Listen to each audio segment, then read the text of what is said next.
Hello. चलिए प्यारे बच्चों नमस्कार। नमस्कार बच्चों, नमस्कार नमस्कार नमस्कार। चलिए बच्चों नमस्कार। आशा करता हूं कि आप सब लोग बहुत अच्छे होंगे, स्वस्थ और मस्त होंगे, जबरदस्त होंगे, शानदार और फर्स्ट क्लास होंगे, जिंदाबाद होंगे। आप सभी लोगों का बहुत बहुत स्वागत है। बस 1 मिनट आप मुझे दीजिए, ठीक है ना। ये इसकी सेटिंग ठीक है, यहां तक आ रहा है ना। ये मेरी उंगली दिखाई दे रही है? नहीं नहीं नहीं नहीं नहीं, थोड़ा ऊपर हो गया है। चलो कोई नहीं, ओके ठीक है बच्चों। चलिए आप सभी को ठीक है नमस्कार।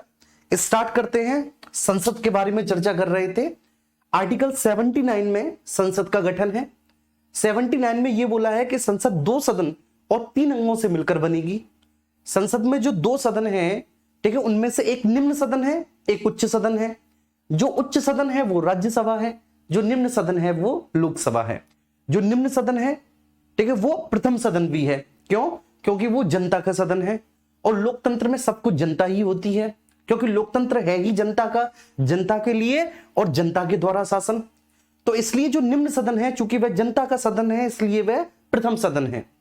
और जो द्वितीय सदन है, ठीक है, जो बच्चे आपका उच्च सदन है राज्यसभा, चूंकि वो राज्यों का सदन है, इस वजह से वह द्वितीय सदन है, ठीक है। जबकि लोकसभा आपका, ठीक है, प्रत्यक्ष सदन है, क्योंकि इसमें जनता के द्वारा प्रत्यक्ष रूप से निर्वाचित प्रतिनिधि हिस्सा लेते हैं। और जो राज्यसभा है वो एक अप्रत्यक्ष सदन है। क्यों? क्योंकि उसमें राज्यों की विधानसभाओं के निर्वाचित सदस्यों के द्वारा चुने हुए प्रतिनिधि हिस्सा लेते हैं। तो पहले जनता ने एमएलए को चुना, फिर एमएलए ने मेंबर ऑफ पार्लियामेंट मतलब राज्यसभा के सदस्यों को चुना। तो इसलिए राज्यसभा आपका एक अप्रत्यक्ष सदन हो जाता है। यहां तक हम देख चुके थे।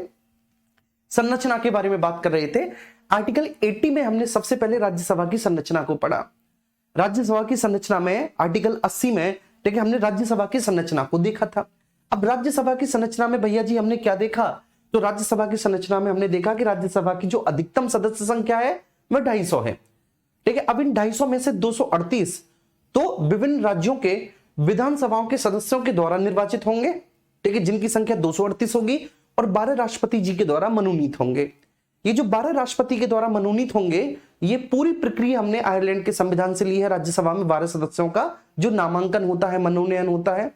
और ये जो 12 सदस्य हैं, ये साहित्य, कला, विज्ञान और समाज सेवा से आते हैं, है ना भैया? आते हैं कि नहीं? ये कहां से? साहित्य, कला, विज्ञान और समाज सेवा से आते हैं।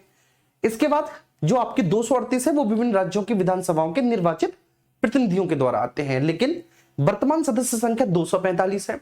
245 में से आप 12 उनको निकाल दो जो राष्ट्रपति जी के द्वारा मनोनीत हैं, जो साहित्य, कला, विज्ञान और समाज सेवा से आ रहे हैं, तो बचते हैं 233। अब उन 233 में से सबसे ज्यादा उत्तर प्रदेश से जाते हैं 31, ठीक है। और वो बेसिकली, ठीक है, जो 233 है वो विभिन्न राज्यों के विधानसभाओं के जो सदस्य हैं, ठीक है, जो इलेक्टेड एमएलए हैं, उनके द्वारा हर राज्य के कोटे में, हर राज्य के हिस्से में बेटा एक कोटा आता है, ठीक है, जिसके बारे में विस्तार से उल्लेख किया गया है अनुसूची संख्या 4 में, ठीक है। अनुसूची संख्या 4 में मैंने आपको बताया था कि बोला है कि किस राज्य से, ठीक है, विधानसभा, किस राज्य से राज्यसभा में कितनी सीटें आवंटित की गई हैं। ये अनुसूची संख्या 4 में है कि साहब किस राज्य से राज्यसभा के लिए कितनी सीटें आवंटित की गई हैं। और ये जो जितने राज्यों से, ठीक है ना, जितनी भी सीटें आवंटित की गई हैं राज्यसभा के लिए, ये हमने बेसिकली आनुपातिक प्रतिनिधित्व के आधार पर किया। उसमें बहुत डिटेल में जाने की आवश्यकता नहीं है।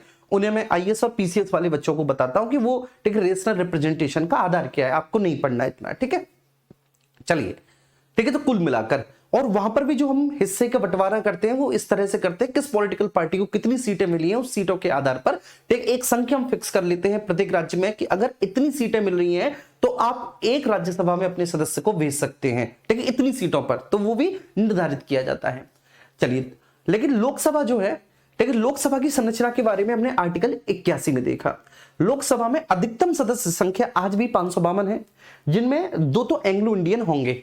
लेकिन वो बात अलग है कि हमने एंग्लो इंडियन को, उस व्यवस्था को अभी फिलहाल समाप्त कर दिया है, ठीक है। उसको हमने समाप्त किया है 104वें संविधान संशोधन के माध्यम से, ठीक है। क्योंकि जब संविधान बना था ना, तो ये प्रावधान था कि भाई हर 10 वर्ष बाद ये व्यवस्था रिव्यू होनी है। ये प्रावधान था कि भाई हर 10 साल बाद इस व्यवस्था को हम रिव्यू करेंगे, ठीक है। और संविधान के बन जाने के बाद, मतलब उसके लागू हो जाने के बाद 1950 से लेके और ये 2020 तक, ठीक है, हर 10-10 वर्षों के बाद इसको आगे बढ़ा दिया जाता था राष्ट्रपति जी के द्वारा, ठीक है, संसद के द्वारा।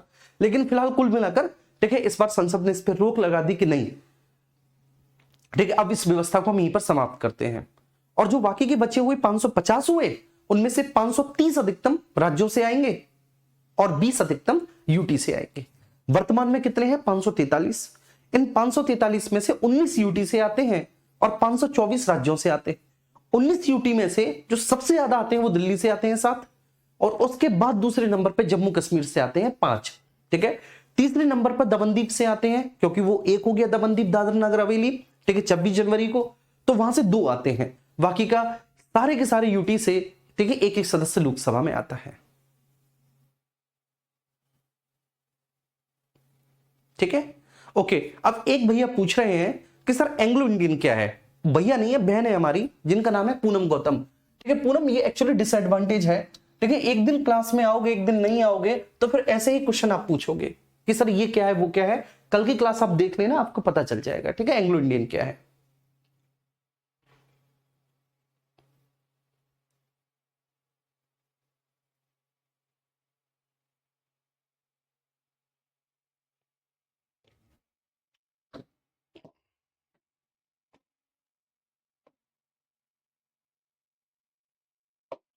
आइए, ठीक है सर, चलिए करते हैं स्टार्ट, और बड़े जबरदस्त तरीके से स्टार्ट करते हैं, ठीक है। आज हम बात करेंगे आर्टिकल 82।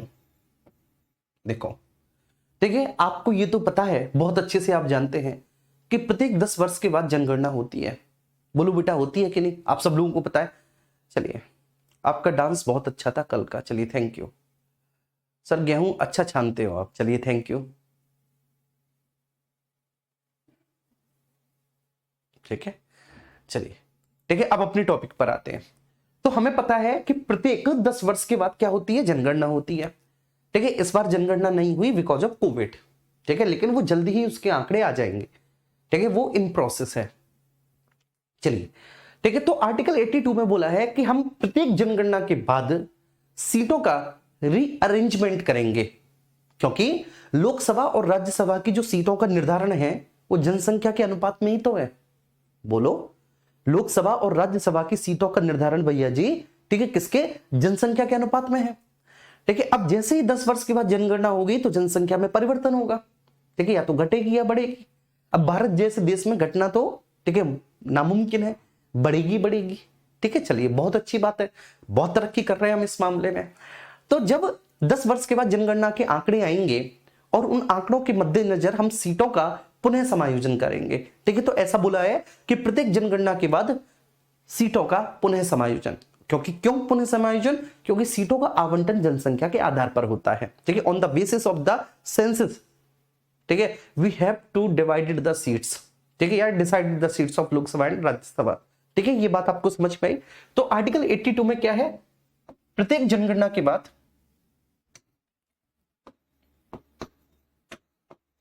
प्रत्येक जनगणना के बाद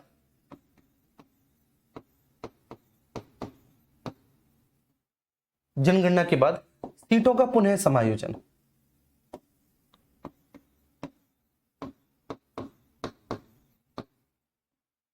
जनगणना के बाद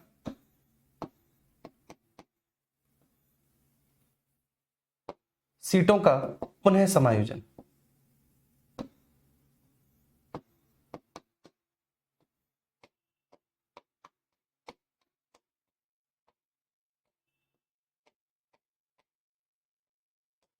पुनः समायोजन,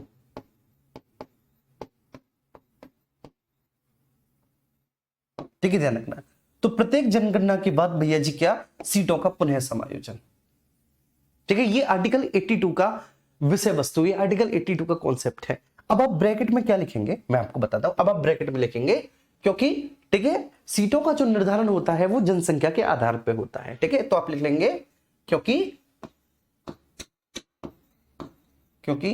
सीटों का निर्धारण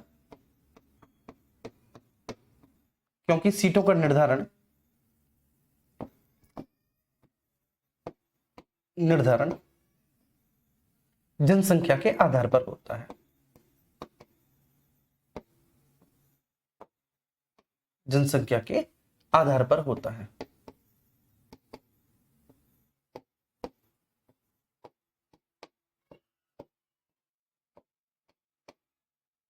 आधार पर होता है। लेकिन ठीक है, अब यहां पर भी एक व्यवस्था है बच्चे। यहां पर एक व्यवस्था क्या है कि हमारे संविधान में एक संशोधन होता है, 84वां संविधान संशोधन। ये 2002 की बात है। ठीक है, कौन सा भैया? 84वां संविधान संशोधन। तो आप यहां पर लिखेंगे कि भाई हमारे संविधान में एक 84वां संविधान संशोधन होता है, संशोधन होता है। अब ये जो 84वां संविधान संशोधन है, प्लीज बच्चों बी फोकस्ड। ठीक है, अब ये जो 84वां संविधान संशोधन है, ये 84वां संविधान संशोधन भैया जी होता है आपका 2002 में। ठीक है, और according to this constitutional amendment, इस 84वें संविधान संशोधन के अनुसार, ठीक है, हमने 1971 की सेंसस को, 1971 की जनगणना को आधार बनाया। ठीक है बेटा, 1971 की जनगणना के आधार पर,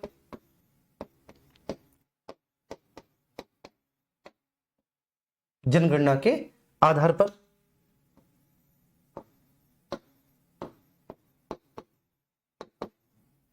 ठीक है, ध्यान रखना है। तो हमने 1971 की जनगणना को आधार बनाया, और इस 1971 की जनगणना को आधार बनाते हुए, ठीक है, हमने इस बात को 2026 तक फिक्स कर दिया कि हम लोकसभा और राज्यसभा की सीटों में किसी भी तरह का कोई परिवर्तन नहीं करेंगे। ठीक है, तो 1971 की जनगणना के आधार पर, ठीक है, नई जनसंख्या नीति 2000 के तहत, नई जनसंख्या नीति 2000 के तहत, 2000 के तहत बेटा 2026 तक, 26 तक सीटों की संख्या में, सीटों की संख्या में, संख्या में कोई परिवर्तन, कोई परिवर्तन नहीं होगा। कोई परिवर्तन नहीं होगा। ठीक है जी, बात ध्यान रखना। तो 1971 की जनगणना के आधार पर हमने किसको सर? 1971 की सेंसस को हमने आधार बनाया, और इस 1971 की सेंसस को आधार बनाकर हमने इसको निर्धारित कर दिया भैया कि नई जनसंख्या नीति 2000 के तहत 2026 तक सीटों की संख्या में किसी भी तरह का कोई परिवर्तन नहीं होगा। ठीक है, तो आर्टिकल 82 में हालांकि बोला तो ये गया था कि भाई प्रत्येक जनगणना के बाद सीटों का पुनः समायोजन होगा, लेकिन 2026 तक फिलहाल नहीं होगा, क्योंकि हमने जो है ना इसको अभी रोक दिया है। 2026 तक हम किसी भी तरह का कोई परिवर्तन नहीं करेंगे, मतलब 2026 तक, ठीक है, परिसीमन आयोग नहीं बनेगा। ठीक है, और ध्यान रखना, ये जो प्रत्येक जनगणना के बाद सीटों का जो समायोजन हो जाए ना बेटा, ठीक है, ये परिसीमन आयोग, परिसीमन आयोग के द्वारा होता है, परिसीमन आयोग के द्वारा होता है,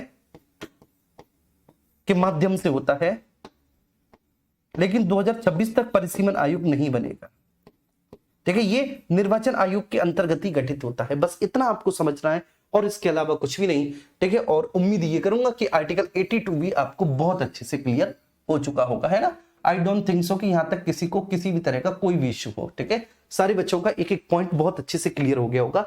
अब हम आर्टिकल 83 पर आते हैं बच्चे। आइए, अब हम चलते हैं किस पर? आर्टिकल 83 पर। ठीक है, 83 की तरफ आते हैं। ये इस बात सबको समझ में आ गई बेटा? ये बात सबको समझ में आ गई? और एक और बात आप मुझे बताएंगे कि अभी तक जितना भी पढ़ाया, मतलब आर्टिकल 82 हो चुके हैं, अभी हम 83वें आर्टिकल की तरफ हैं। ठीक है, 83वें आर्टिकल की तरफ हैं। तो क्या आर्टिकल 82, ठीक है, आपको याद हो गए? मतलब 82 आर्टिकल, ठीक है, आपको याद हो चुके हैं। चलो ठीक है, मैं मान के चलता हूं कि 82 की 82 आपको याद नहीं हुए होंगे। तो ये कौन कौन दावा कर सकता है कि सर चलो कोई बात नहीं, 82 तो नहीं हुए, लेकिन हाँ सर पक्का 50 से ऊपर आर्टिकल हमको अभी तक याद हो चुके हैं। ठीक है, ऐसा कौन दावा करता है? प्लीज मुझे आप बताइए।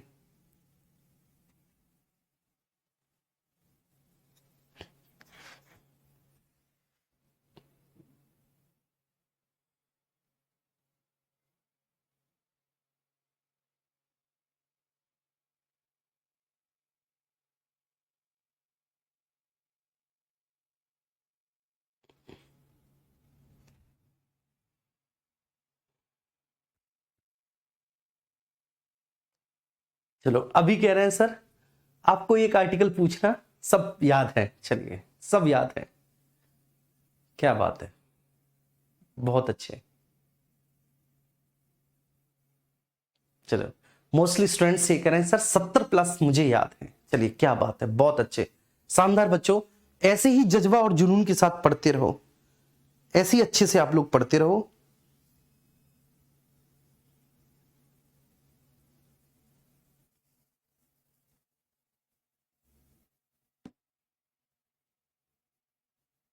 चलिए चलिए बहुत अच्छे, ठीक है, चलिए थैंक यू, ठीक है। बहुत बढ़िया बच्चे, बहुत बढ़िया, खुशी मिलती है मुझे जब आप लोग इस तरह का पॉजिटिव कमेंट करते हैं, तो ठीक है और ज्यादा मोटिवेशन मिलता है कि चलो बच्चे भी मेहनत कर रहे हैं, ठीक है। अब हम आर्टिकल 83 की तरफ चलते हैं। आर्टिकल 83 में है, ठीक है, सदनों की अवधि, टेन्योर ऑफ हाउसेस, सदनों की अवधि, सदनों की अवधि। अब आप मुझे बताएंगे कितने सदन हैं भैया जी, प्लीज आप मुझे बताइए कि भाई संसद में सदन कितने हैं, तो आप बोलेंगे, जब मैं आपसे पूछूं कि संसद में सदन कितने हैं, तो आप बोलेंगे सर 2 सदन है संसद में, ठीक है। एक सदन है सर जो लोकसभा है, ठीक है, ये निम्न सदन है। एक सदन है सर जो उच्च सदन है, जिसका कि नाम राज्यसभा है। तो एक तो सर राज्यसभा है, एक लोकसभा है, एक निम्न सदन है, एक उच्च सदन है। चलिए अब देखो एक एक सदन को हम अच्छे से एक्सप्लेन करते हैं। ये जो हमारा लोकसभा है ना, ये लोकसभा जो है भैया, ये एक अस्थायी सदन है। अस्थायी सदन का मतलब क्या है बेटा, कि इसको आप भंग या विघटित कर सकते हैं, ये अस्थायी सदन है, टेम्पोरेरी है, ठीक है बच्चे। ये जो है आपका परमानेंट है, ये आपका स्थायी सदन है राज्यसभा। इसको कभी भी भंग नहीं किया जा सकता, इसको कभी भी विघटित नहीं किया जा सकता, ठीक है।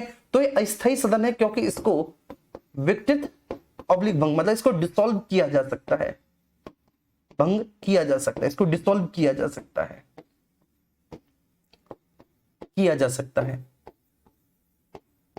किया जा सकता है, ठीक है, ठीक है। और ये वाला जो है भैया, इसको कभी भी आप किसी भी स्थिति में विघटित ऑब्लिक भंग नहीं कर सकते, नहीं किया जा सकता, ठीक है, नहीं किया जा सकता, जा सकता, ठीक है जी, ये बात आपको ध्यान रखनी है। अब चूंकि बेटा ये एक अस्थायी सदन है, ठीक है, अस्थायी सदन है, तो अस्थायी सदन का, ठीक है, टेन्योर जरूर होगा, ठीक है, इसका कार्यकाल जरूर होगा। तो जो इसका कार्यकाल है वह 5 वर्ष है, इसके गठन के 5 वर्ष की अवधि तक इसका कार्यकाल है, ठीक है, इसका कार्यकाल 5 वर्ष है। अब जो इसके सदस्य होंगे, ठीक है, इनके सदस्यों का भी कार्यकाल बेटा 5 वर्ष का ही होगा, क्योंकि जब सदन का कार्यकाल 5 वर्ष का है, जिस सदन में वो बैठे हैं, ठीक है, जिस सदन में वो बैठे हैं उस सदन का कार्यकाल 5 साल का है, तो ऑब्वियस सी बात है, ठीक है, उनके सदस्यों का भी कार्यकाल कितना होगा, 5 ही वर्ष का होगा, है ना भैया, ऑब्वियस सी बात उनके, ठीक है, क्लियर है। अच्छा अब राज्यसभा, राज्यसभा चूंकि एक स्थायी सदन है बेटा, तो इसका कार्यकाल नहीं है, ठीक है, ध्यान रखना, इसका कोई कार्यकाल नहीं है, नहीं है, ठीक है, किसी भी तरह का। 1951 में राज्यसभा गठित हुई है, और जब से गठित हुई है आप विश्वास मानिए तब से निरंतर ये चल ही रही है, ठीक है। चलिए तो तब से ऑनगोइंग है, तो भैया ठीक है, ध्यान रखना इसका कोई कार्यकाल नहीं है। हाँ, इसके सदस्यों का कार्यकाल जरूर है, इसके जो सदस्य हैं उनका कार्यकाल 6 वर्ष का है, 6 वर्ष का कार्यकाल है, ठीक है सर, सदस्यों का कार्यकाल 6 वर्ष का है। अब इन 6 वर्ष के कार्यकाल में क्या होगा बेटा, कि जो 1/3 सदस्य होंगे, 1/3 सदस्य, वह प्रति 2 वर्ष बाद अवकाश ग्रहण करेंगे, प्रति 2 वर्ष बाद अवकाश ग्रहण करेंगे, अवकाश ग्रहण करते हैं,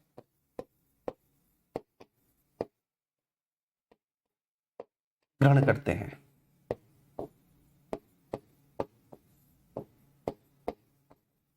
ध्यान रखना, ठीक है। तो 1/3 सदस्य हर 1-2 साल बाद भैया अवकाश ग्रहण करेंगे। सदस्यों का कार्यकाल 6 साल का है, और इसमें भी कंडीशन ये है। तो सदनों की अवधि के बारे में आर्टिकल 83 में चर्चा की गई है। उम्मीद करता हूं कि यह बात भी आपको बहुत अच्छे से समझ में आ गई होगी।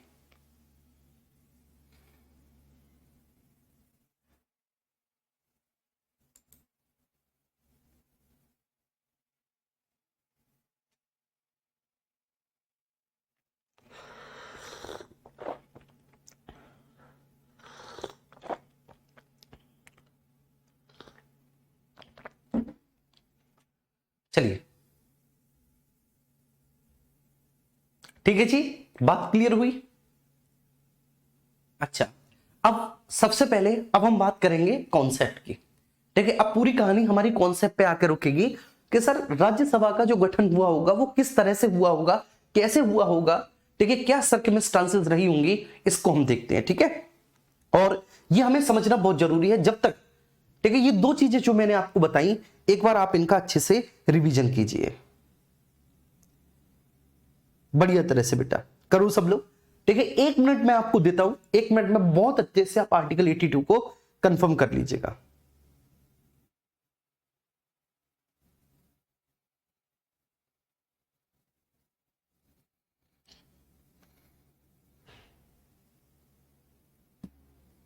चलिए सर, राज्यसभा का गठन कब हुआ?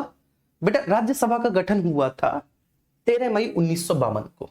ठीक है, अगर आप पूछ रहे हैं तो मैं बता देता हूं, हालांकि ये बहुत छोटे छोटे एग्जाम्स के सवाल हैं। 13 मई 1952 को 19 शायद मेरे मुंह से अभी टंग स्लिप हो गई थी, 1951 बोल दिया था मैंने, तो 13 मई 1952 को हुआ था। ठीक है, ध्यान रखना।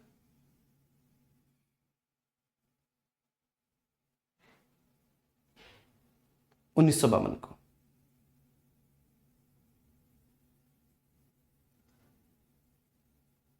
ठीक है, क्लियर है। अब 1 मिनट में आपको इसको लिए देता हूं। ठीक है, 1 मिनट में आप इसे कंफर्म कीजिएगा। सर राज्यसभा में 1/3 सदस्य क्यों अवकाश ग्रहण करते हैं? अवकाश हेतु फिर दोबारा आश्रित हो सकते हैं, ऐसे इस तरह के बहुत सारे सवाल हैं। यार चाय नहीं है, ग्रीन टी है भाई वो यार। ठीक है, वेट लूज करने पे लगा हुआ हूं मैं। ठीक है, आपको अभी मेरा जो वेट है लगभग है, ठीक है ना, 83-84 लगभग।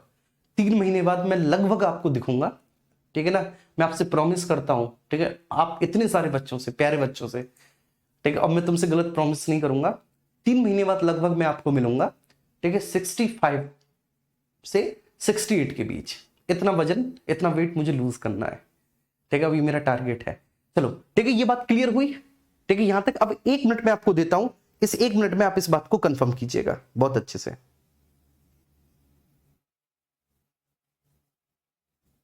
भैया भूलोगे तो नहीं कभी?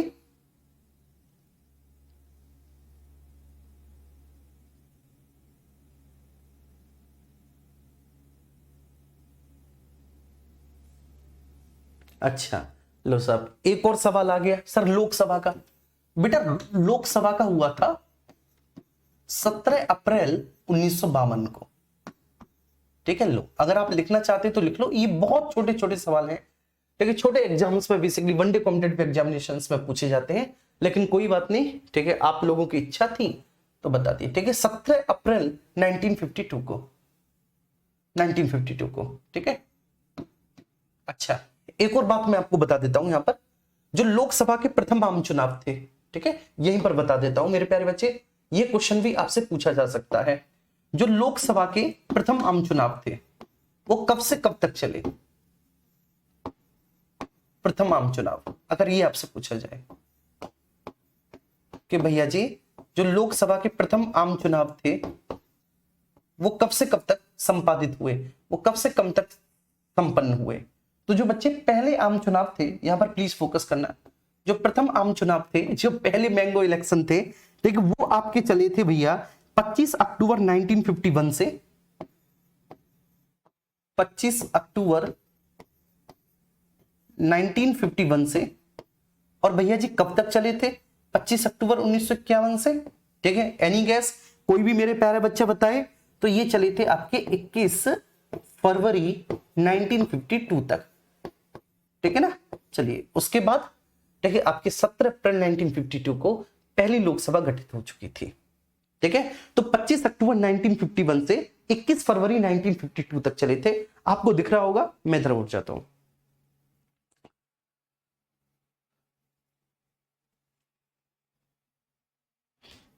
बेटा एज के बारे में भी आएगा, चिंता ना करो। एक कमेंट है,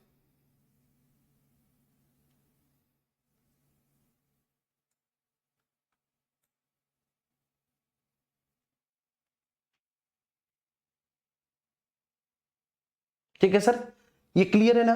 ठीक है, यहां तक कोई इशू तो नहीं किसी को। तो राज्यसभा और लोकसभा, ठीक है, इन दोनों का गठन मैंने आपको बता दिया। पहले आम चुनाव 25 अक्टूबर से 21 फरवरी तक चले हैं, ठीक है, और उसके बाद अंतिम रूप से 17 अप्रैल 1952 को लोकसभा गठित हो गई है। राज्यसभा का गठन 13 मई 1952 को हो चुका है। अब मैं एक कॉन्सेप्ट आपको बताने जा रहा हूं, मैं भी कमेंट आपके ऑफ कर दे रहा हूं, एक कॉन्सेप्ट बताने जा रहा हूं, सबका ध्यान उसी कॉन्सेप्ट पर होगा प्लीज, ठीक है। चलिए देखो, लोकसभा तो प्रत्यक्ष सदन है, ठीक है। अब लोकसभा प्रत्यक्ष सदन है तो सर लोकसभा में क्या है, देखो मैं बताऊं। देखिए लोकसभा का सीन कैसा है मेरे प्यारे बच्चे, मैं आपको समझाता हूं।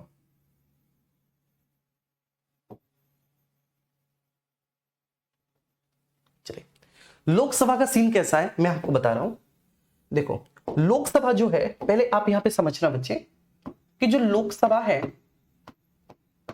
लोकसभा वह एक, ठीक है ना, प्रत्यक्ष सदन है, सदन है। अब चूंकि लोकसभा प्रत्यक्ष सदन है क्योंकि इसमें जनता के द्वारा चुने प्रतिनिधि आते हैं, है ना जी भैया, क्योंकि इसमें जनता के द्वारा चुने हुए प्रतिनिधि आते हैं, इस कारण से यह हमारी संसद का पहला सदन भी है, पहला सदन भी है, प्रथम सदन भी है। ठीक है, अब हमने क्या किया कि हमने संपूर्ण भारत के राज्य क्षेत्र को 543 लोकसभा क्षेत्रों में बांट दिया जनसंख्या के आधार पर। ठीक है, तो हमने क्या किया है सर, हमने on the basis of the population, जनसंख्या के आधार पर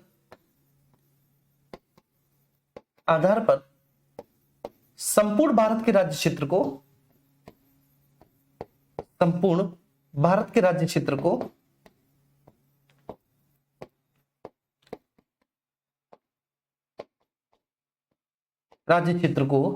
ठीक है, हमने 543, ठीक है, लोकसभा कॉन्स्टिट्यूएंसी में, लोकसभा कॉन्स्टिट्यूएंसी में बेटा डिवाइड कर दिया, लोकसभा क्षेत्रों में डिवाइड कर दिया। ठीक है, ये बात ध्यान रखना, 543 में, और 2026 तक इसमें किसी भी तरह का कोई परिवर्तन भी नहीं होगा। ठीक है, हिंदी में लिख दूं यार, लोकसभा क्षेत्रों में विभाजित कर दिया, क्षेत्रों में डिवाइड कर दिया, चलो कोई बात नहीं, और 2026 तक इसमें कोई परिवर्तन होगा भी नहीं, है ना। तो भैया जी जैसे मान के चलिए, अब हमने 543 लोकसभा क्षेत्रों में संपूर्ण भारत के राज्य क्षेत्र को डिवाइड किया, तो कुछ ऐसा हुआ होगा, ठीक है, प्लीज आप देखेंगे कुछ ऐसा, एक लोकसभा क्षेत्र, ठीक है ना बच्चे, दूसरा लोकसभा क्षेत्र, तीसरा लोकसभा क्षेत्र, चौथा लोकसभा क्षेत्र,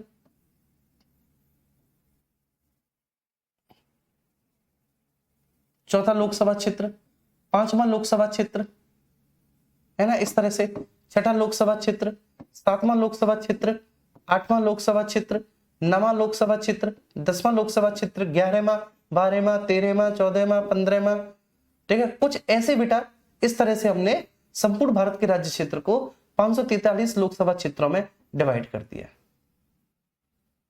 ठीक है, इस तरह से हमने कर दिया। ठीक है, ये सारे जो आप देख रहे हो ये क्या है बेटा, लोकसभा क्षेत्र है।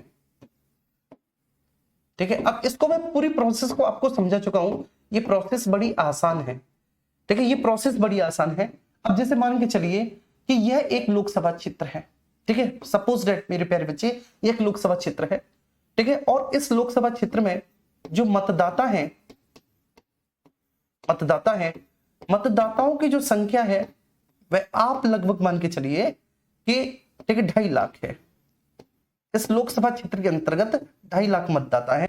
हालांकि मैंने एक एग्जाम्पल सेट किया है आपके सामने, 2.5 लाख मतदाता है। अब इस लोकसभा क्षेत्र से, ठीक है ना, बहुत सारी पॉलिटिकल पार्टी के, राजनीतिक पार्टीज के उम्मीदवार खड़े होंगे, बहुत सारी पॉलिटिकल पार्टीज के कैंडिडेट भैया जी उम्मीदवार खड़े होंगे, जैसे कि ठीक है यहां से आपका भाजपा के कैंडिडेट खड़े होंगे, यहां से आपके समाजवादी पार्टी के कैंडिडेट खड़े होंगे, यहां से आपके बहुजन समाज पार्टी के कैंडिडेट खड़े होंगे, ठीक है, यहां से आपके आम आदमी पार्टी के कैंडिडेट खड़े होंगे, यहां से, ठीक है, इस तरह के बच्चे इस लोकसभा क्षेत्र से बहुत सारी पॉलिटिकल पार्टी के कैंडिडेट खड़े होंगे। ठीक है, मैंने आपको कल बताया था जिसको सर्वाधिक मत मिलेंगे, जिसको सर्वाधिक मत मिलेंगे, ठीक है, वो जीत जाएगा। सपोज दैट बेटा बसपा के उम्मीदवार को सबसे ज्यादा मत मिले, बेचारी बसपा के उम्मीदवार को ही सबसे ज्यादा मत दिलवा देते हैं, ठीक है, क्या ही करें। तो बसपा के उम्मीदवार को सर्वाधिक मत मिले, और चूंकि उसके उम्मीदवार को सर्वाधिक मत मिले बेटा, तो वो चुनाव जीत गया, ठीक है। तो इस लोकसभा क्षेत्र से बसपा का उम्मीदवार जीता। जो सांसद होंगे वह किस पॉलिटिकल पार्टी के होंगे? बसपा के होंगे। ऐसे ही 543 जो बेटा सदस्य हैं विभिन्न विभिन्न भारत के विभिन्न विभिन्न लोकसभा क्षेत्रों से चुनकर वह लोकसभा में जाएंगे। कहां पर जाएंगे बेटा? वो लोकसभा में जाएंगे। उम्मीद करता हूं कि ये बात आपको समझ में आ गई होगी। तो ऐसा है, ठीक है। लोकसभा, तो लोकसभा ठीक है प्रत्यक्ष सदन है, ठीक है, जनता के द्वारा चुने हुए प्रतिनिधि आते हैं, इस वजह से प्रथम सदन भी है, और ठीक है ये निम्न सदन भी है। निम्न सदन क्यों? क्योंकि ऐसी मान्यता है कम क्वालिफाइड सदस्य होते हैं यहाँ के। ये तो लोकसभा का है, ठीक है, जो पूरा सिनेरियो है। राज्यसभा का पूरा सिनेरियो मैंने आपको बताया था कि राज्यसभा में क्या है। अब जैसे पहली राज्यसभा कब गठित हुई? प्रथम राज्यसभा का गठन कब हुआ बेटा? फटाफट से आंसर करेंगे। मैं देखता हूं कितने बच्चे बिल्कुल सही जवाब देंगे। बताइए मुझे कि सर पहली राज्यसभा का गठन कब हुआ था?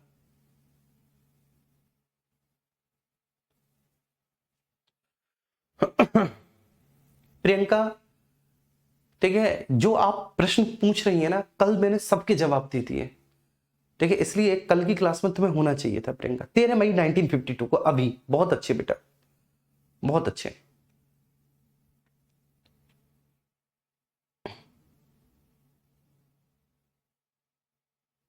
चलिए अमित कुमार सर, आपने कैसे सीखे ये सारे आर्टिकल? अरे यार पढ़ाते पढ़ाते हमें प्रैक्टिस हो जाती है बेटा, और कुछ नहीं। ठीक है, ऐसे ही है, ठीक है। अगर मैं ज्योग्राफी की बात करूं तो ज्योग्राफी में भी ऐसा ही है, ठीक है। पॉलिटी की बात करूं तो ऐसा ही है, पढ़ाते पढ़ाते, और ठीक है आपको पढ़ाने से पहले भी पढ़ लेते हैं, ठीक है, तो हो ही जाता है। चलिए अब देखो, तो सर कब हुआ? 13 मई 1952 को हुआ। 1952 को हुआ, 13 मई 1952 को हुआ, ठीक है, जो पहली राज्यसभा का गठन हुआ। अब कोई कमेंट नहीं करेगा, मैं देखूंगा ही नहीं कमेंट, ठीक है जी। अब 13 मई 1952 को हुआ। राज्यसभा में, ठीक है, सदस्यों की संख्या कितनी है बेटा? 245, ठीक है, 245। अब आप क्या करेंगे? ठीक है, अब आप करेंगे बेटा 245 डिवाइड बाई 3, कितने आए मुझे बताओ? 245 डिवाइड बाई 3, कहां है मेरा कैलकुलेटर? मुझे तुम पे विश्वास नहीं है, मैं सीधा सीधा कर लूंगा अपना 3, ठीक है, लगभग 81.6, मोटा मोटा 82 सदस्य मान लेते हैं, ठीक है, 82 सदस्य,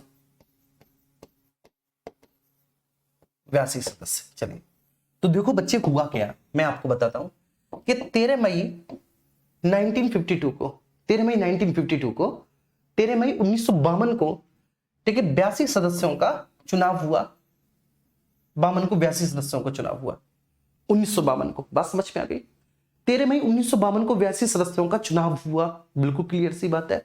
हमने 82 सदस्यों को विभिन्न विभिन्न राज्यों की विधानसभाओं के निर्वाचित सदस्यों के द्वारा, ठीक है, चुनकर राज्यसभा में भेजा। कितने सदस्यों को? 82 को राज्यसभा में हमने भेज दिया, 82 सदस्यों को, ठीक है। 82 सदस्य के साथ राज्यसभा आपकी शुरू हुई। इसके बाद साल आया, 2 साल कंप्लीट हुई, साल आया 1954। 1954 को बेटा हमने 82 और सदस्यों को, ठीक है, जो बचे हुए राज्य विधानसभाएं थी उनके निर्वाचित सदस्यों के द्वारा निर्वाचित कर लिया। 82 और सदस्यों को हमने निर्वाचित कर लिया। 82 कितने हुए? 164, है ना, 2 2 4 8 और 8 16, इतने हुए ना। चलिए 82 और सदस्यों को हमने भैया जी क्या कर लिया? ठीक है, निर्वाचित कर लिया। 82 2 2 4 8 और 8 16, और 243 में से 164 गए तो कितने बचे? 9, ठीक है, 15 में से 6 गए, ठीक है बेटा, यहां 13 हो जाएगा ना, 13 में से 4 गए तो 9 भी बचे। यार बताना यार, 13 में से 4 गए तो कितने बचे? ठीक है, 4 चले गए, 1 2 3 4 5 6 7 8 9, हाँ 9 बचे। यहाँ पे 13 में से 6 गए तो बेटा कितने बचे? अब यहाँ पे 13 बच गया ना, यहां से लिया तो 13 में से 6 गए, कितने बचे? फटाफट से बताना बेटा। 13 में से 6 जाएंगे तो कितने बचेंगे? ठीक है, 7 बचे, ठीक है। और 79 बचे, ठीक है, 79 बचे टोटल, नहीं 79 क्यों, ठीक है 245 है ना, मैं सीधा सीधा कैलकुलेटर कर लेता हूं, 245 में से, तो यार लोग हंसना मत कि सर का मैथ इतना वीक है, इतना भी वीक नहीं है मेरा, ठीक है, वो मैं तुम्हारे सामने ऐसे दिखाता हूं। हाँ 81, 285, सॉरी माफ करना 81, ठीक है, मैंने 243 देख लिया था, ठीक है। अब जैसे बेटा साल आया 1956, 2 साल बाद और 1956, हमने जो बचे हुए 81 सदस्य थे, हम बचे हुए 81 सदस्यों को हमने बेटा क्या कर लिया, निर्वाचित कर लिया। मतलब सबसे पहले हमने क्या किया, 1952 में जब पहली राज्यसभा का गठन हुआ था, तो पहली राज्यसभा के गठन के समय हमने 1952 में 82 सदस्यों को निर्वाचित किया, ठीक है, हमने 82 सदस्यों का इलेक्शन करवाया। 82 सदस्यों के इलेक्शन के लिए बेसिकली हमने, ठीक है, उतनी ही विधानसभाओं का चुनाव किया जितनी विधानसभाओं से ये संख्या पूरी हो सकती थी, ठीक है। तो हमने 82 सदस्यों का चुनाव करवा लिया 1952 में। फिर 2 साल बाद, ठीक है, बचे हुए 82 सदस्यों का, ठीक है, और फिर 2 साल बाद जो बचे हुए 81 सदस्य थे उनका टोटल बेटा राज्यसभा की जितनी सदस्य संख्या थी 245, 1956 तक हो चुकी है, 1956 तक हो चुकी है। अब ये वाले जो 82 सदस्य हैं इनको हम कहेंगे अल्फा, ये वाले जो 82 सदस्य हैं इनको कहेंगे बीटा, ये वाले जो 82 सदस्य हैं इनको कहेंगे गामा, ठीक है। अच्छा, अब जैसे ही साल 1956 आया, ठीक है, देखना मेरे प्यारे बच्चे, जैसे ही साल 1956 आया, ठीक है, तो 1952, 1954, 1956, ठीक है, 1956 साल 1956 आया, तो ये वाले जो है इनका 4 साल का कार्यकाल पूरा हो चुका है अल्फा वालों का, ठीक है ना, और बीटा वालों का कार्यकाल पूरा हो चुका है 2 साल का। अब 1956 के बाद, ठीक है, प्रत्येक 2 वर्ष बाद, ठीक है, अब यहां से कहानी स्टार्ट होगी। 1956 के बाद आएगा आपका 1958, 1958। अब 1958 जैसे ही आया बेटा, तो यहां पर आप देखेंगे कुछ सदस्य ऐसे होंगे जिनका अब 6 साल का कार्यकाल पूरा हो चुका होगा, ठीक है। जैसे उनका 6 साल का कार्यकाल पूरा होगा, वो चुपचाप अवकाश ग्रहण कर लेंगे। वो क्या कर लेंगे बच्चे, अवकाश ग्रहण करेंगे। तो जैसे ही उनका कार्यकाल पूरा होगा बाबू, वो अवकाश ग्रहण कर लेंगे। वो सदस्य कौन से होंगे, तो बेटा वो अल्फा सदस्य होंगे, अल्फा होंगे, बोलो होंगे। ये 82 की 82 जो सदस्य हैं इनको हमने अल्फा नाम दिया। ये जो 82 की 82 सदस्य हैं भैया जी, ये इनका कार्यकाल 6 साल का पूरा हो गया 1958 में, क्योंकि 1952 में ये निर्वाचित हुए थे, और 1958 का 6 साल का कार्यकाल पूरा हो गया क्योंकि 1952 में निर्वाचित हुए थे। जैसे 1958 में का 6 साल का कार्यकाल पूरा हुआ बच्चे, तो अब ये अवकाश ग्रहण करेंगे, ठीक है। अब देखो 1956 जैसे ही पूरी राज्यसभा गठित हुई, तो 2 साल बाद, प्रति 2 वर्ष बाद अब अवकाश ग्रहण करने लग जाएंगे, ठीक है। अब इनके स्थान पर, ठीक है, ये अल्फा, ठीक है, इनका अवकाश ग्रहण होगा क्योंकि इनका कार्यकाल पूरा हो गया, ये अवकाश ग्रहण करेंगे। अब इन अल्फा के स्थान पर जो आए, ठीक है भैया जी, वो थे आपके ए। क्या थे, ए। जो इन अल्फा के स्थान पर आए, तो अल्फा की जगह आने वाले भैया जी जो सदस्य थे, ठीक है, उनको हमने ए नाम दिया, ए नाम दिया, जो अल्फा की जगह पर आए। कितने आएंगे, 82 सदस्य आएंगे। ऑब्वियस सी बात है, कितने आएंगे बेटा, क्योंकि 82 ने अवकाश ग्रहण किया, 82 गए या तो 82 आएंगे, 82 गए या 82 आएंगे। और जो 245 सदस्य संख्या है वो हमेशा बनी रहेगी, जो 245 सदस्य संख्या है वो हमेशा बनी रहेगी। 82 गए, 82 आए। अब 1958 के बाद साल आया 1960, 2 साल बाद 1960। जैसे 1960 का साल आएगा, आप देखेंगे 1960 के साल में कि जो बीटा सदस्य है, अब उनका 6 साल का कार्यकाल पूरा हो चुका होगा। किसका बेटा, बीटा का। तो अब आप यहां पर क्या देखेंगे, अब आप यहां पर ये पाएंगे बच्चे कि बीटा का कार्यकाल 6 साल का पूरा हो चुका होगा। बीटा अपना 6 साल का कार्यकाल पूरा कर चुके होंगे, 6 साल का कार्यकाल पूरा कर चुके होंगे। अब चूंकि बीटा का 6 साल का कार्यकाल पूरा हो गया, तो इसलिए अब बीटा क्या करेंगे, अवकाश ग्रहण करेंगे, अवकाश ग्रहण करते हैं। इसलिए बीटा क्या करते हैं बेटा, अवकाश ग्रहण करते हैं। अब इन बीटा के जगह पर नए आ गए बेटा जिनका नाम था बी, ठीक है। तो जितने गए उतने आएंगे, 82 आएंगे, ठीक है। अब 1960 के बाद फिर 2 साल आगे चले, 1962 आ गया, 1962 आ गया। 1962 के आने पर आप देखेंगे बच्चे कि कोई और भी होगा जिसका 6 साल का कार्यकाल पूरा हो चुका होगा, वो होंगे बेटा आपके गामा, ठीक है। तो अब क्या होगा बाबू, अब गामा का कार्यकाल 6 साल का पूरा हो चुका होगा। अब क्या होगा बाबू, अब गामा का कार्यकाल 6 साल का पूरा हो चुका होगा, गामा अपना 6 साल का कार्यकाल पूरा कर चुके होंगे, इसलिए गामा अवकाश ग्रहण करते हैं, इसलिए गामा अवकाश ग्रहण करते हैं, क्योंकि गामा का 6 साल का कार्यकाल पूरा हो गया। गामा का 6 साल का कार्यकाल पूरा, गामा अवकाश ग्रहण करेंगे। लो भैया यहां से गामा को भी निकाल दो, गामा को भी निकाल दो, गामा आउट। गामा की जगह उनका स्थान लेने के लिए कौन आएंगे? ठीक है, ए बी सी आएंगे बच्चे। कौन आएंगे? सी। तो उनका स्थान ग्रहण करने के लिए सी आएंगे। बोलो आएंगे कि नहीं सी? अरे बोलो आएंगे कि नहीं? बिल्कुल आएंगे। अब साल आया 1964, साल आया बेटा 1964।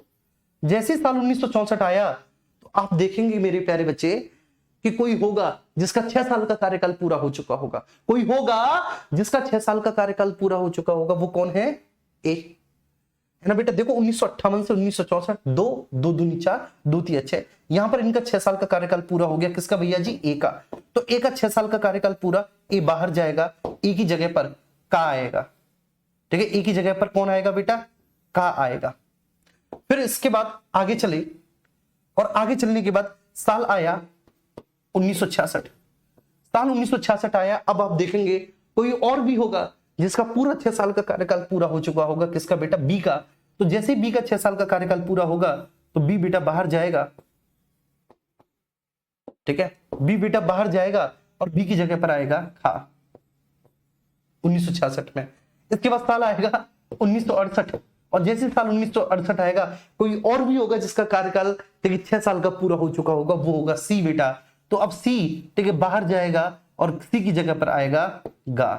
कौन आएगा भैया? गा आएगा। तो देखो ठीक है, प्रत्येक सदस्य का कार्यकाल कितना है? 6 साल का है। और आप देखो कि 2 वर्ष के बाद 1/3 सदस्य अवकाश ग्रहण करते हैं कि नहीं। ठीक है, तो इसमें से आप देख लो प्रत्येक सदस्य का कार्यकाल 6 साल का है। कब से? 1958 से। आप देख लो 1958 से आप देखिए प्रत्येक सदस्य का कार्यकाल 6 साल का है। ठीक है, और ठीक है भाई प्रत्येक सदस्य का कार्यकाल 6 साल का तो 1952 से ही है, 1952 से ही है प्रत्येक सदस्य का कार्यकाल 6 साल का। और जिसमें से आप देखो कि हर 2 वर्ष बाद 1/3 सदस्य अवकाश ग्रहण कर रहे हैं, हर 2 वर्ष बाद 1/3 सदस्य अवकाश ग्रहण कर रहे हैं। ये कॉन्सेप्ट आपके समझ में आ गया? ये कॉन्सेप्ट आपके समझ में आ गया? ठीक है, क्योंकि मैंने इसमें कोई कसर नहीं छोड़ी, बड़े सरल से शब्दों में, बड़े आसान से शब्दों में मैंने अपने सभी प्यारे भैया जियों को ये कॉन्सेप्ट बताने का प्रयास किया। ठीक है, और इसको मैंने बाकायदा जो है ना एक चार्ट के माध्यम से समझाया। चार्ट मैंने बनाया है, जबकि मैं ऐसी ऑरली इसको समझा देता हूं, कभी मुझे जरूरत नहीं पड़ी। लेकिन आपके इस बैच में जो ना बहुत सारे ऐसे भी बच्चे हैं जो अभी अपना 12th वगैरह कंप्लीट करके आए हैं। ठीक है, इतना मस्तिष्क का विकास नहीं हो पाया, तो इसलिए मैंने यहाँ पे समझाया। ठीक है बेटा, तो यहाँ पर देखो कार्यकाल 6 साल का पूरा हुआ। ठीक है, तो अवकाश ग्रहण करेंगे। यहाँ पर 6 साल का कार्यकाल पूरा हुआ, अवकाश ग्रहण करेंगे। यहाँ पर जैसे 6 साल का कार्यकाल पूरा हुआ, अवकाश ग्रहण करेंगे। किसका 6 साल का? सी का। यहाँ पे किसका? बी का। यहाँ पे किसका 6 साल का? ए का।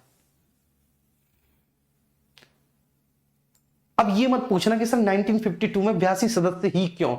यार कॉमन सेंस लगा लो यार, जिससे कि ये साइकिल अच्छे से चल सके, इसलिए।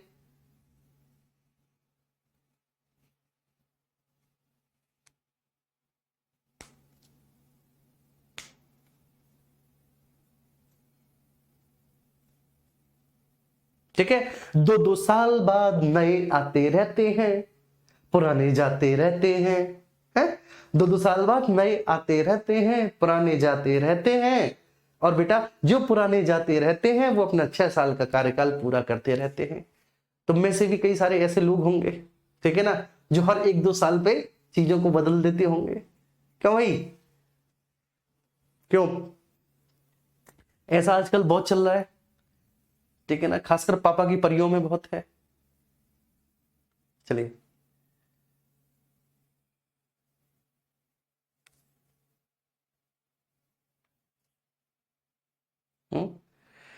ठीक है सर, क्लियर हुआ? इतना सिंपल सा कॉन्सेप्ट था और कुछ नहीं था। इतने सिंपल से कॉन्सेप्ट को तुमने इतना ज्यादा वो बना रखा था। ठीक है, तो ये मैंने आपको बता दिया।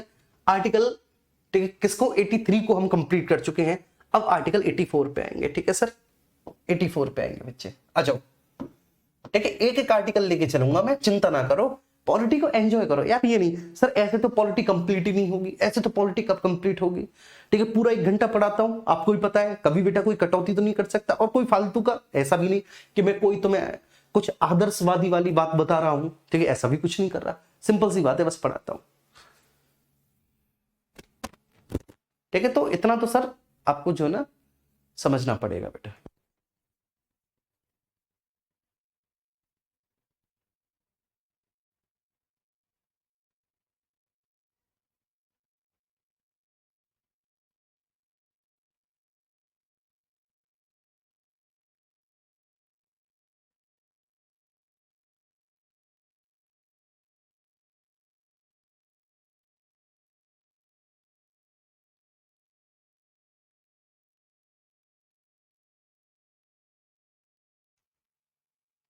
चलो ठीक है, ये जोक है बस, ठीक है, इसको दिल से मत लेना।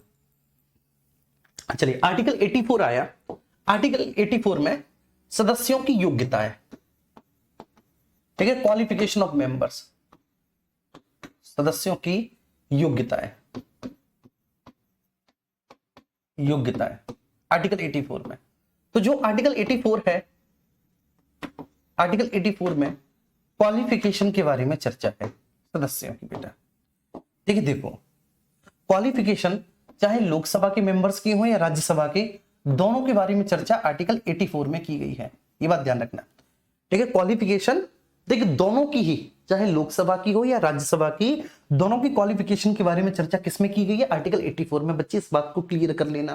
ठीक है, बस एक अंतर है, ठीक है, in the case of Lok Sabha, ठीक है, कोई भी सदस्य अगर 25 वर्ष की आयु पूरी कर चुका है, कोई भी सदस्य अगर कितनी, कोई भी सदस्य अगर 25 वर्ष की आयु पूरी कर चुका है तो वो एलिजिबल है। ठीक है, 25 वर्ष की आयु पूरी कर चुका है तो वो लोकसभा का सदस्य बनने के लिए पूरी तरह से योग्य है। और राज्यसभा के केस में, ठीक है, ये एक सिंपल सा फैक्ट है, ये आप सभी को पता होगा, राज्यसभा के केस में अगर वह सदस्य 30 वर्ष की आयु कंप्लीट कर चुका है,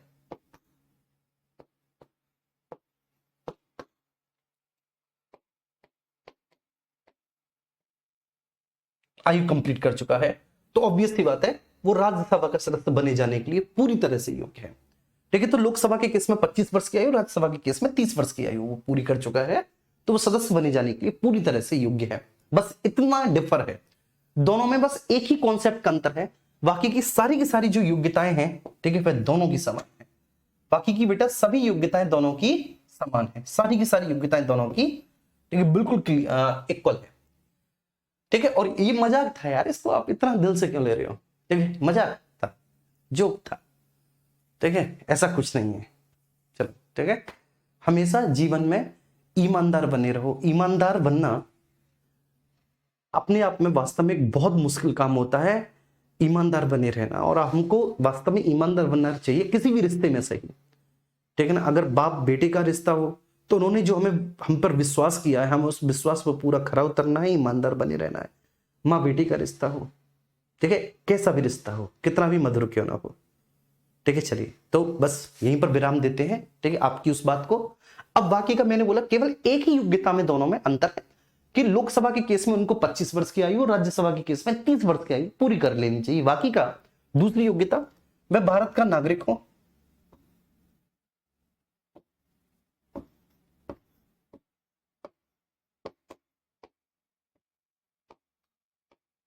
मैं भारत का नागरिक हूं, नागरिक हो, ठीक है मेरे प्यारे बच्चे, क्या हो, वो भारत का नागरिक हो। ठीक है, संघ सरकार, राज्य सरकार या किसी स्थानीय प्राधिकरण में वो किसी ऑफिस ऑफ प्रॉफिट को, लाभ के पद को धारण ना करता हो। संघ ऑब्लिक राज्य ऑब्लिक किसी भी स्थानीय प्राधिकरण में, किसी भी स्थानीय प्राधिकरण में,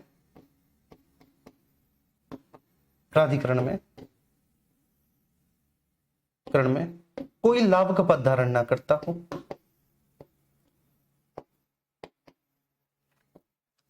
कोई लाभ का पद धारण ना करता हो, धारण ना करता हो,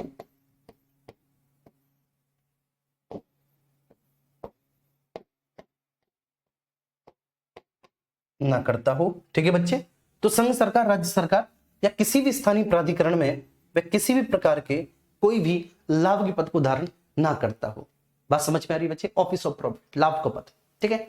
इसके अलावा ठीक है, पागल ना हो मतलब मानसिक रूप से विकृत, मानसिक रूप से विकृत ये शब्द यूज किया गया है, मानसिक विकृत, ठीक है। मेंटली चैलेंज्ड, मानसिक विकृत ना हो, ठीक है, पागल ना हो, और दूसरा दिवालिया ना हो। अब यहां पर ये जो टर्म है दिवालिया, इसको समझने की जरूरत है। दिवालिया क्या होता है? ठीक है, दिवालिया क्या दिलवाले जैसा होता है? जैसे दिलवाले में अजय देवगन था, क्या वो दिवालिया था? एक बच्चा पूछ रहा था, मैं ऑफलाइन पढ़ाता था, तो मुझसे पूछ रहा था सर दिवालिया वो तो नहीं होता दिलवाले में जो अजय देवगन था, एक ऐसी लड़की थी जिसे मैं प्यार, मतलब मैंने ठीक है, मैंने कहा भाई ऐसा नहीं होता, ठीक है, वो दिवालिया नहीं होता। ठीक है, आप में से भी कई लोग ऐसे समझते होंगे कि सर ऐसा तो नहीं किसी से दिल फिल लगा लिया हो तो वही दिवालिया है नहीं, तो वह मानसिक रूप से विकृत और दिवालिया ना हो, या पागल या दिवालिया ना हो, ठीक है। चलो बेटा, तो मानसिक रूप से विकृत और दिवालिया ना हो, विकृत और दिवालिया ना हो, ना हो, ठीक है। ये बात समझ में आ रही है? तो भैया जी वो मानसिक रूप से विकृत ना हो और दिवालिया ना हो। अब मानसिक रूप से विकृत का मतलब तो आपको पता है, आप समझते हैं मानसिक विकृति क्या होती है, ठीक है, मानसिक विकृति को आप लोग समझते हैं। लेकिन जो दूसरा है ना आपका दिवालिया, ये क्या है? दिवालिया का मतलब भी ऐसा है कि जैसे मान के चलिए कि मैंने आपसे उधार लिया है, ठीक है, या किसी बैंक से मैंने उधार लिया है और मेरे पास इतनी संपत्ति ना हो कि मैं उसे बेच के उसका उधार ना चुका पाऊं। जैसे मान के चलिए कि किसी बैंक से मैंने 5,000 रुपए उधार लिया और मेरे पास संपत्ति है महज 2,000 रुपए की, कि जिसे मान के चलिए बैंक बेच भी दे, लेकिन फिर भी बेचारा वो बैंक जो है अपने 5,000 में से 2,000 ही वसूल पाएगा, तो ऐसा व्यक्ति दिवालिया होता है। लेकिन अगर मैंने किसी से उधार नहीं लिया, ठीक, किसी का भी मुझ पे 1 रुपया नहीं है और मेरे पास चाहे बेशक बिल्कुल संपत्ति ना हो, मैं दिवालिया नहीं हूं। दिवालिया वो व्यक्ति है जिसने उधार ले रखा है किसी भी इंस्टीट्यूशन से, खासकर किसी ठीक है ऑर्गेनाइजेशनल इंस्टीट्यूशन से, ठीक है। जो ऑर्गेनाइज इंस्टीट्यूट होते हैं, आपको इकोनॉमी में पढ़ाया होगा कि ऋण देने वाले 2 तरह के इंस्टीट्यूट होते हैं, एक नॉन ऑर्गेनाइज्ड होते हैं, एक ऑर्गेनाइज्ड होते हैं। ऑर्गेनाइज्ड में आपकी जितनी भी कमर्शियल बैंक है, ठीक है, वो सारी आ जाती हैं, जितनी भी कोऑपरेटिव सोसाइटीज हैं वो आ जाती हैं, जितनी भी पब्लिक सेक्टर की बैंक है वो आ जाती हैं, ठीक है, और कुछ बाकी का बीमा कंपनी आ जाती हैं। नॉन ऑर्गेनाइज्ड में आपने पढ़ा होगा जैसे महाजन, साहूकार, ये जो गांव वगैरह में रहते हैं और ये भारी भरकम ब्याज पर किसानों को, छोटे मोटे बेचारे गरीब लोगों को ब्याज पर रुपए देते हैं, इस तरह के, ठीक है। तो आपने किसी ऑर्गेनाइज, ठीक है ना, ऑर्गेनाइजेशन से, ठीक है ना, किसी भी आप कह सकते हैं वैधानिक रूप से स्वीकृत किसी भी इंस्टीट्यूशन से या ऑर्गेनाइजेशन से अगर आपने उधार लिया है, तो आपके पास मिनिमम इतने एसेट्स होने चाहिए कि आप उनको वापस करके, आपके पास इतनी संपत्ति हो कि आप उनको वापस करके, ठीक है ना, या उनको बेच के उसका कर्जा चुका सकें, ठीक है। तो सर वो मानसिक रूप से विकृत और दिवालिया ना हो। उम्मीद करता हूं ये बात आपको बहुत अच्छे से समझ में आ गई होगी, ठीक है। नेक्स्ट अगले पॉइंट पर चलते हैं, जो हमारा 5वां पॉइंट है, जो वो सर किसी भी गंभीर अपराध में, ठीक है, सजा ना काट रहा हो। बात समझ पाइए, किसी भी गंभीर अपराध में वो बेसिकली सजा ना काट रहा हो, तो इसको बोलेंगे किसी गंभीर अपराध में सजा याफ्ता ना हो, किसी गंभीर अपराध में सजा याफ्ता ना हो, किसी गंभीर अपराध में सजा याफ्ता ना हो, अपराध में सजा याफ्ता ना हो, ना हो, ठीक है, सजा याफ्ता ना हो। और अगला है सर कि वह चुनाव संबंधी किसी भी अपराध में, ठीक, मान के चलिए कि पूर्व में कोई चुनाव हुआ और पूर्व में अगर कोई चुनाव हुआ तो उसने मतपेटियां लुटवा दी, ठीक है, मतपेटियां लुटवा दी, या फिर अगर मान के चलिए कि मतपेटी से नहीं, अगर मशीन से चुनाव हो रहे हैं, जो वोटिंग मशीन होती है उनको पानी में फेंकवा दी है, या फिर उसने जो पोलिंग बूथ होते हैं वहां पर जाके कोई हंगामा किया हो, किसी का सिर फोड़ दिया हो, इलीगल वोट डलवाने की कोशिश की हो, है ना, तो चुनाव संबंधी किसी भी अपराध के कारण उसे चुने जाने के अधिकार से वंचित ना किया गया हो। अगली योग्यता यह है कि चुनाव संबंधी किसी अपराध के कारण उसे चुने जाने के अधिकार से वंचित ना किया गया हो। लिख दो बेटा, चुनाव संबंधी किसी भी अपराध के कारण, चुनाव संबंधी किसी अपराध के कारण किसी अपराध के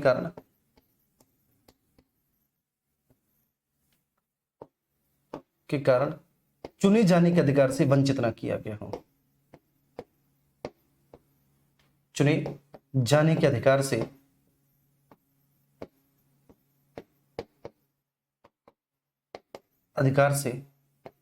वंचित ना किया गया हो, वंचित ना किया गया हो, किया गया हो।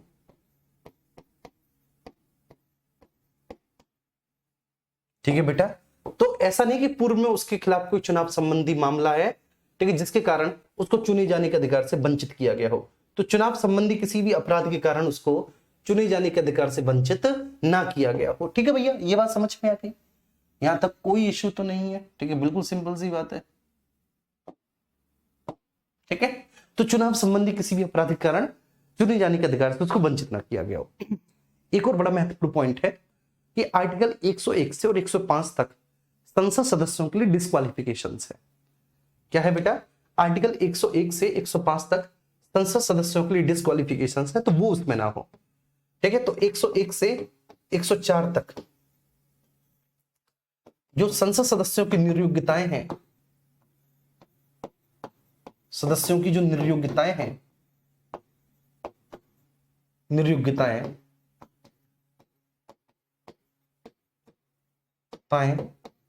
ना हो।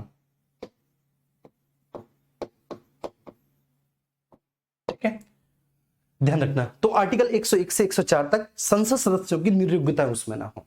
उम्मीद करता हूं कि बात आपको बहुत अच्छे से समझ में आ गई होगी। अब अगला जो आर्टिकल है, आर्टिकल 85, आज समय है नहीं, ये तो मैं आपको आर्टिकल 85 बताता। आर्टिकल 85 बड़ा प्यारा आर्टिकल है, मेरे दिल के बड़ा करीब है। ऐसा कुछ नहीं है, अच्छा आर्टिकल है, कॉन्सेप्चुअल आर्टिकल है। ठीक है, और बहुत सारे बच्चों को इसमें कठिनाई होती है, यहां से प्रश्न भी पूछा जाता है। सेशन, सत्र, सत्रावसान एवं विक्टर, ये है बेटा आर्टिकल 85। देखिए, ये आपको समझाना है कि आखिर ये तीन चीज क्या होती हैं, ये समझाना है आपको। अब आज तो समय है नहीं, क्योंकि ये तीन चीजें कम से कम हमें 10 से 15 मिनट लगेंगे इनको समझाने में।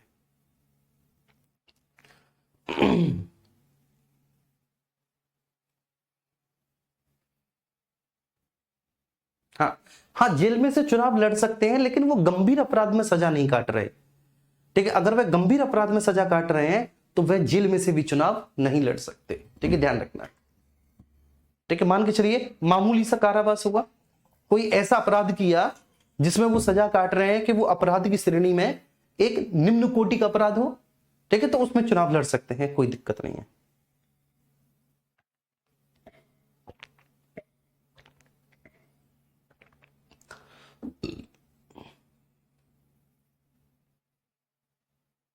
प्रधानमंत्री लोकसभा सदस्य चुने जाने की योग्यता रखता हो तो क्या पीएम 25 वर्ष की आयु में बन जाएगा? यार क्या बेफालतू की बात कर रहे हो।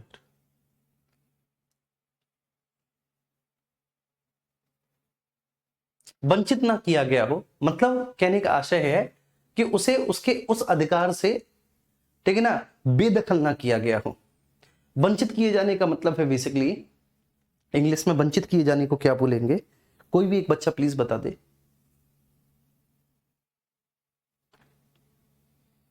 सर जी, राज्यसभा लोकसभा का अध्यक्ष भाई आएगा यार। ठीक है, 89 से लेकर 96 में है राज्यसभा के सभापति और लोकसभा अध्यक्ष। 89 आर्टिकल आ गया यार।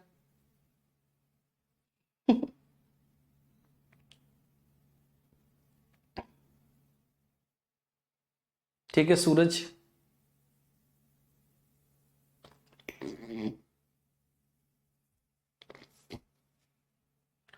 सर रनिंग किया करो। मैं घटा लूंगा वजन यार, तुम क्यों टेंशन ले रहे हो? तो सर रनिंग किया करो, बड़ा रनिंग से कुछ नहीं होता।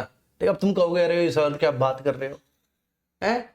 तुम खाओ ऐसा हाथी के बराबर और फिर कहो कि रनिंग कर लो। ठीक है, बेसिकली वेट लूज करना, ठीक है, इट्स डिपेंड ऑन डाइट। ठीक है, सब कुछ डाइट पे डिपेंड करता है। ठीक है, चलो ठीक है। हाँ यस, वंचित करने को मतलब बोलते हैं बेटा डिप्राइव्ड करना, डिप्राइव्ड। Thank you. कौन है डिप्राइव्ड? मनु। हाँ, डिप्राइव्ड बोलते हैं। Thank you. बाकी के सबने जितना भी बोला है ना, सर इंस्टाग्राम आईडी क्या है चलो नहीं बताऊंगा, ठीक है, ओके बाय बाय।